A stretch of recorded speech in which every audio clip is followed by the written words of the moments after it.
So we've got that problem sorted out. I'm going to look at the performance, the controls, all right, which are important. That last question was very apropos on that. Some of the working market requirements in the financial services, but they apply across multiple industries. Then I'll look at due diligence. How are you going to assess your blockchain solutions? And then ultimately an optimal solution that we believe we have. Okay, what are you being sold? What are you being sold today? Okay, this is what you're seeing across the industry. Let's see if I get this right. Am I pointing at the wrong thing?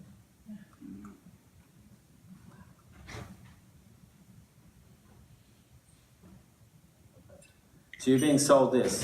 Various use cases with added blockchain and a free consensus algorithm, okay? And they're usually coming soon any day now. This has been the headlines for 2 or 3 years. And then you hear about performance issues and scalability and other problems that they're facing. And my litmus test is usually, have you got a commercially viable blockchain? Not one that works, not one that you're exploring or experimenting with, but one that's commercially viable. That's a good litmus test for you to remember. But let's look at what the solution providers are saying in their own white papers.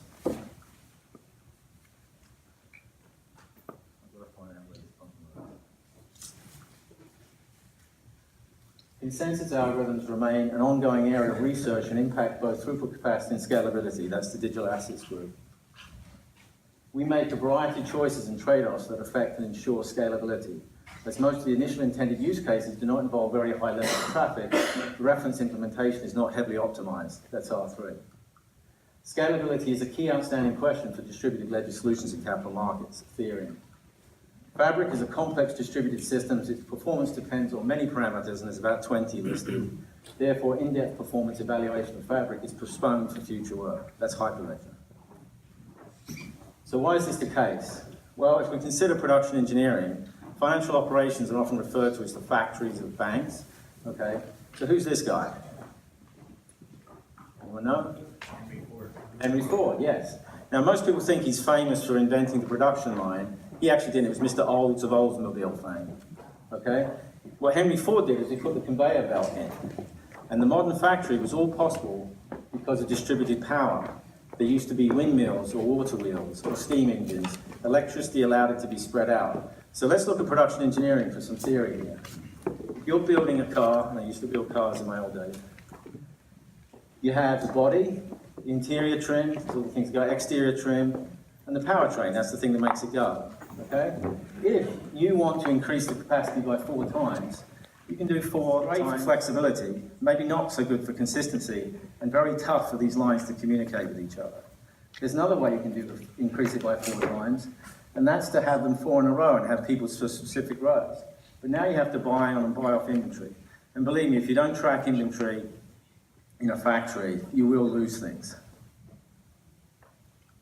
But optimally, you want to run these things in parallel, okay? Because then you've got the shortest life cycle and everything works, okay? If you really want to optimize it, you start creating pre-assembled parts, and then you've got less to do in the factory, and then you've got final assembly.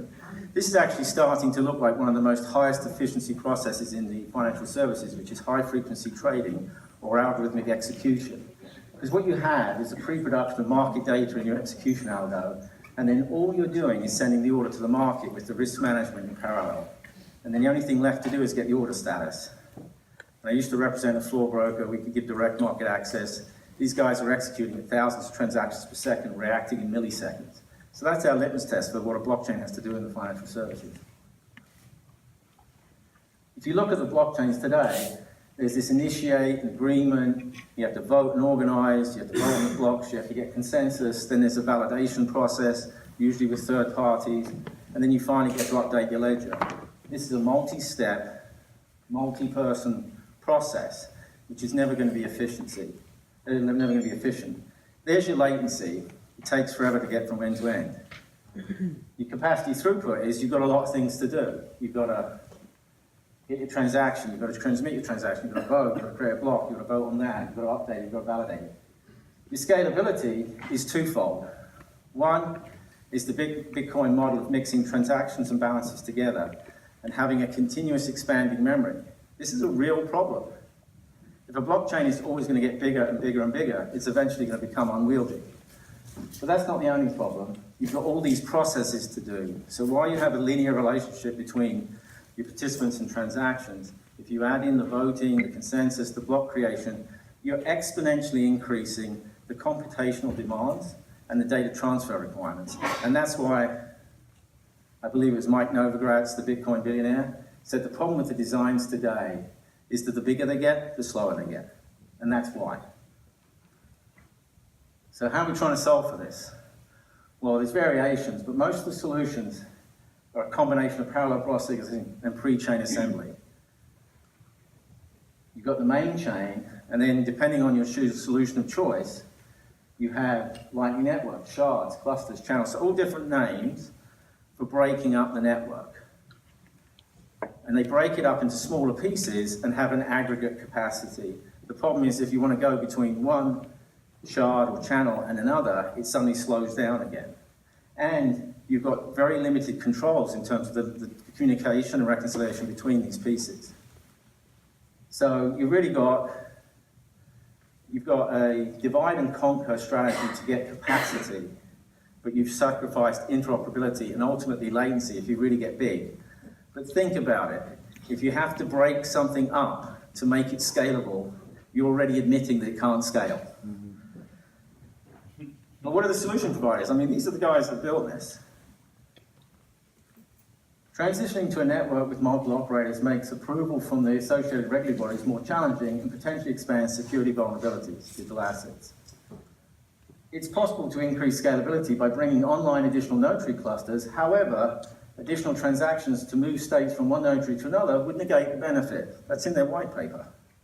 We start off by describing an algorithm to a limited extent, the proviso being a 24-hour delay in cross-shard messages. That's the Ethereum Move paper. That's listed in the future work for a version that hasn't been released yet. Hyperledger. Channels can be used to partition the state of the blockchain network, but consensus across channels is not coordinated, and the total order of the transaction in each channel is separate from the others. That means they've got lots of little blockchains that can't talk to each other. Or if they do talk to each other, it's very slow. So aren't there proof of concepts? You've heard about these guys. Trade finance, syndicated loans, clearing interest rate derivatives, payments. What do these have in common?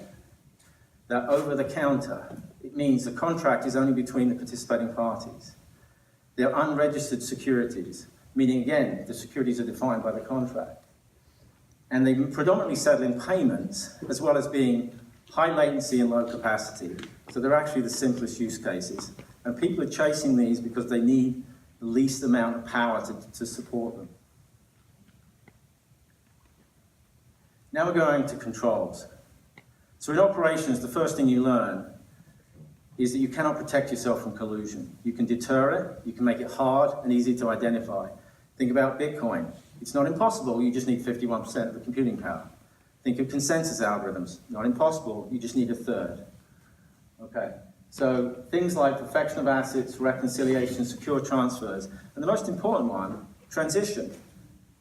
If you want to move from one blockchain to another, I challenge you to go to any of your solutions and say, how would I take all my records off of this blockchain, zero them out, and move them to another one? Okay, I'm just going to go quickly. Security issue, these are all the sort of market things. I've got detailed articles on my LinkedIn profile, so if you want to read these and validate all my theories, you can. All right, but what's the real solution here? Well, ask yourself some questions. Has the solution solved the expanding memory problem? Can 10 nodes at 100 transactions per second perform the same as 100 nodes at 10 transactions per second? Does it avoid using a consensus algorithm? Has anyone heard of a high-frequency committee? No. Consensus algorithms are the millstone around any solution. It will never scale, and it can be proven mathematically. Can value be securely transferred in and out? These are key things. If they say no, that's a red flag. The other answers I don't like are, I don't know or I'm not sure. The guy who's asking these questions doesn't know what he's talking about. And then the two ones of my favorites are, it doesn't apply to our use case, or don't worry, we've got smart people working on it. Okay, so the optimal model, and this is our model, a self-validating ledger, where we've got different sets of assumptions, which are performance, flexibility. These are real assumptions that you can't avoid. If you do avoid them, you get what you've got today, which is a Ferrari with a lawnmower engine. You've got all the potential of the blockchain, but none of the performance. So when you agree to these as your day one requirements, you actually get what you wanted. So just quickly, AS has an algorithmic lifecycle script 30 seconds, please. and transaction generation. We transmit and receive our transactions to a self-validating ledger.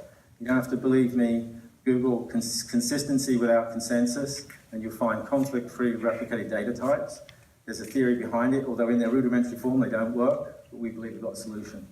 And that's it. Thank you.